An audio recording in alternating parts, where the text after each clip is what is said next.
ಶ್ರೀ ಗಣೇಶಾಯ ನಮಃ. ಶ್ರೀ ಸದ್ಗುರು ಸಾಯಿನಾಥಾಯ ನಮಃ. ಶ್ರೀ ಸಾಯಿ ಸಚ್ಚರಿತೆ ಅಧ್ಯಾಯ 1. ವಂದನೆ. ಗೋಧಿ ಹಿಟ್ಟಿನ ಕತೆ, ಬೀಸುವುದರ ತತ್ವ. ಪೂರ್ವ ಸಂಪ್ರದಾಯಕ್ಕನುಸಾರವಾಗಿ ಶ್ರೀ ಹೇಮಾದ್ ಪಂತರು ಶ್ರೀ ಸಾಯಿ ಸಚ್ಚರಿತೆಯನ್ನು ಅನೇಕ ವಿಧವಾದ ವಂದನೆಗಳಿಂದ ಆರಂಭಿಸಿರುತ್ತಾರೆ. ಮೊದಲನೆಯದಾಗಿ ಶ್ರೀ ವಿನಾಯಕನಿಗೆ ವಂದನೆಗಳನ್ನು ಅರ್ಪಿಸುತ್ತಾ ಶ್ರೀ ಸಾಯಿ ಸಚ್ಚರಿತೆಯನ್ನು ಬರೆಯಲು ತೊಡಗಿರುವ ಈ ಕಾರ್ಯಕ್ಕೆ ಯಾವುದೇ ವಿಘ್ನ ಬಾರದಿರಲೆಂದು ಪ್ರಾರ್ಥಿಸಿ ಶ್ರೀ ಸಾಯಿಬಾಬಾ ಅವರೇ ಗಣಪತಿ ಎಂದು ಹೇಳಿರುತ್ತಾರೆ. 2. ನಂತರ ಈ ಕೃತಿಯನ್ನು ರಚಿಸಲು ಸಾಕಷ್ಟು ಹುಮ್ಮಸ್ಸನ್ನು ನೀಡುವಂತೆ ಶ್ರೀ ಸರಸ್ವತಿ ಮಾತೆಯನ್ನು ಪ್ರಾರ್ಥಿಸಿ ಶ್ರೀ ಸಾಯಿಬಾಬಾ ಅವರು ಶ್ರೀ ಸರಸ್ವತಿಯಲ್ಲಿ ಐಕ್ಯರಾಗಿ ತಾವೇ ಸ್ವತಃ ತಮ್ಮ ಜೀವನ ಚರಿತ್ರೆಯನ್ನು ಹಾಡುತ್ತಿದ್ದಾರೆ ಎಂದು ಹೇಳಿರುತ್ತಾರೆ. 3. ಅನಂತರ ಸೃಷ್ಟಿ, ಸ್ಥಿತಿ ಮತ್ತು ಲಯಗಳಿಗೆ ಕಾರಣರಾಗಿರುವ ತ್ರಿಮೂರ್ತಿಗಳಿಗೆ ವಂದನೆಗಳನ್ನು ಅರ್ಪಿಸಿ ಶ್ರೀ ಸಾಯಿಬಾಬಾ ಅವರಲ್ಲಿ ಐಕ್ಯರಾಗಿ ಮತ್ತು ಸದ್ಗುರುವಾಗಿ ಸಂಸಾರ ಸಾಗರವನ್ನು ಸುಗಮವಾಗಿ ದಾಟಿಸುತ್ತಾರೆ ಎಂದು ಹೇಳಿರುತ್ತಾರೆ. 4. ಅನಂತರ ಅವರ ಕುಲದೇವರಾದ ನಾರಾಯಣ ಆದಿನಾಥರಿಗೆ ವಂದನೆಗಳನ್ನು ಅರ್ಪಿಸಿರುತ್ತಾರೆ. 5.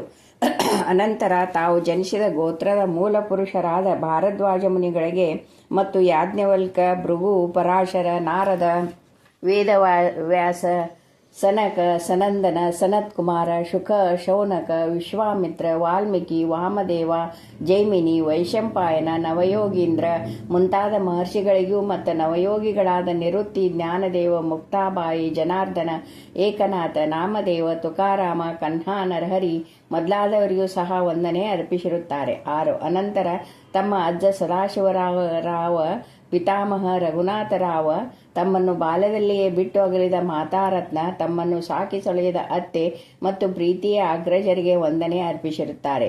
7. ವಾಚಕ ಮಹಾಶಯರಿಗೂ ಸಹ ವಂದನೆ ಅರ್ಪಿಸಿ ಈ ಕಾರ್ಯಕ್ಕೆ ಅವರು ನಿಶ್ಚಲವಾದ ಗಮನ ಕೊಡುವಂತೆ ಪ್ರಾರ್ಥಿಸುತ್ತಾರೆ. 8. ಕೊನೆಯದಾಗಿ ತಮ್ಮ ಏಕಮಾತ್ರ ರಕ್ಷಕರಾದ ಜಗವೆಂಬ ಮಾಯೆಯಿಂದ ವಿಮೋಚನೆ ಹೊಂದಿ ಬ್ರಹ್ಮಜ್ಞಾನವನ್ನು ಪಡೆಯಲು ಸಹಾಯಕರಾದ ಶ್ರೀ ದತ್ತಾತ್ರೇಯ ಅವತಾರ ರೂಪಿಯಾದ ಶ್ರೀ ಸಾಯಿನಾಥರಿಗೆ ವಂದನೆ ಅರ್ಪಿಸಿದ್ದಾರೆ. ಹಾಗೆಯೇ ಪರಮಾತ್ಮನು ವಾಸವಾಗಿರುವ ಸಕಲ ಜೀವರಾಶಿಗಳಿಗೂ ಸಹ ವಂದಿಸಿದ್ದಾರೆ. ನಂತರ ಪರಾಶರ, ವ್ಯಾಸ, ಶಾಂಡಿಲ್ಯ ಮೊದಲಾದವರು ಹೇಳಿದ ಭಕ್ತಿಯ ವಿವಿಧ ರೀತಿಗಳನ್ನು ಸಂಕ್ಷಿಪ್ತವಾಗಿ ವರ್ಣಿಸಿ ಲೇಖಕರು ಈ ಮುಂದಿನ ಕಥೆಯನ್ನು ಹೇಳಿದ್ದಾರೆ. ಸುಮಾರು 1910 ನಂತರ ಒಂದು ದಿನ ಪ್ರಾತಃ ಕಾಲ ಶ್ರೀ ಸಾಯಿಬಾಬಾ ಅವರ ದರ್ಶನ ಭಾಗ್ಯವನ್ನು ಪಡೆಯಲು ಶಿರಡಿಯಲ್ಲಿಯೇ ಮಸೀದಿಗೆ ಹೋದೆನು. ಆ ದಿನ ಈ ಕೆಳಕಂಡ ಅದ್ಭುತವಾದ ಚಮತ್ಕಾರವನ್ನು ಕಂಡು ದಿಗ್ಭ್ರಾಂತನಾದೆ.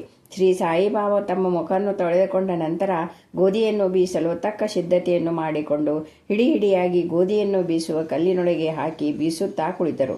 ಇವರು ಭಿಕ್ಷೆ ಬೇಡಿ ಜೀವಿಸುವವರು, ಹೀಗೇಕೆ ಗೋಧಿಯನ್ನು ಬೀಸಿ ಹಿಟ್ಟು ಕೂಡಿ ಹಾಕುತ್ತಿದ್ದಾರೆ ಎಂಬ ಭಾವನೆ ನನ್ನಲ್ಲಿ ಮೂಡಿತು.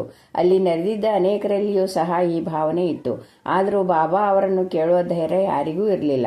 ನಂತರ 4 ಜನ ಮಹಿಳೆಯರು ಧೈರ್ಯದಿಂದ ಮುಂದೆ ಹೋಗಿ ಅವರನ್ನು ಎಬ್ಬಿಸಿ ಅವರ ಲೀಲೆಗಳನ್ನು ಹಾಡುತ್ತಾ ತಾವೇ ಬೀಸಲು ಕುಳಿತರು.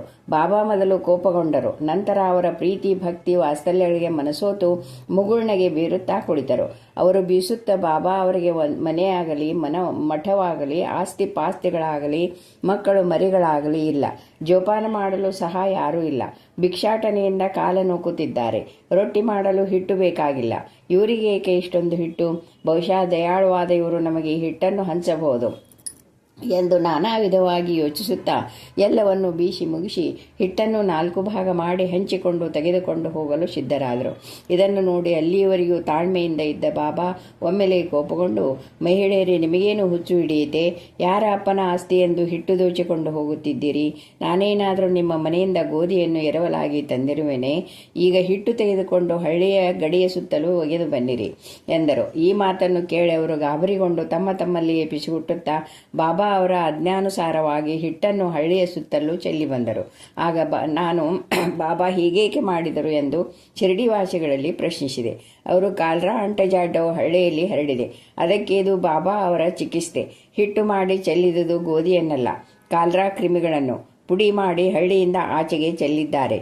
ಇದರಿಂದ ಕಾಲ್ರಾ ಜಾಡ್ಯವು ಕಡಿಮೆಯಾಗಿ ಈಗ ಜನರು ಸುಖವಾಗಿರುತ್ತಾರೆ ಎಂದರು. ಈ ವಿಷಯವನ್ನು ಕೇಳಿ ನಾನು ವಿಸ್ಮಯಗೊಂಡೆ. ಈಗ ನನ್ನಲ್ಲಿ ನಾನೇ ಗೋಧಿ ಹಿಟ್ಟಿಗೂ ಕಾಲ್ರಾಕ್ಕೂ ಇರುವ ವ್ಯಾವಹಾರಿಕ ಸಂಬಂಧವಾದರೂ ಏನು? ಈ ಘಟನೆ ವಿವರಣಾತೀತ.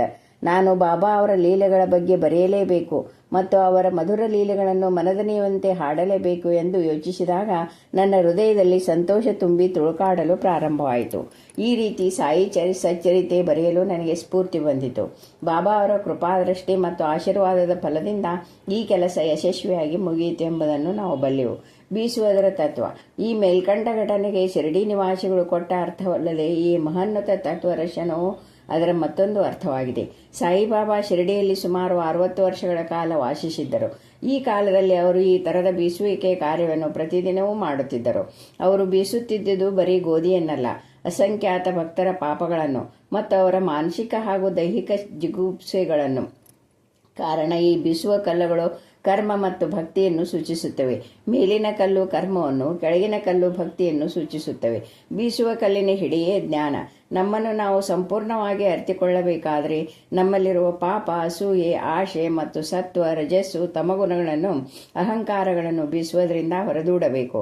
ಆಗ ನಮಗೆ ಅರಿವು ಉಂಟಾಗುವುದು ಎಂಬುದೇ ಬಾಬಾ ಅವರ ಸ್ಪಷ್ಟವಾದ ಸಂದೇಶ.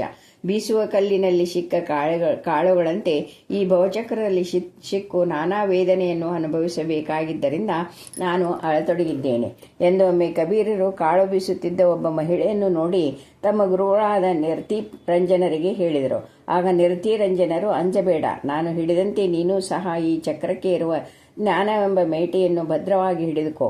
ಅದರಿಂದ ಅತ್ತಿತ್ತ ದೂರ ಹೋಗಬೇಡ, ಅಂತರ್ಮುಖಿಯಾಗು, ಅಂದರೆ ನಿನಗೆ ಖಚಿತವಾಗಿ ಕಲ್ಯಾಣವಾಗುತ್ತದೆ ಎಂದು ಕಬೀರರಿಗೆ ಉಪದೇಶಿಸಿದ ಕಥೆಯು ಈ ಮೇಲಿನ ಘಟನೆಯಿಂದ ನಮ್ಮ ಜ್ಞಾಪಕಕ್ಕೆ ಬರುತ್ತದೆ. ಶ್ರೀ ಸಾಯಿ ಪ್ರಣಾಮ.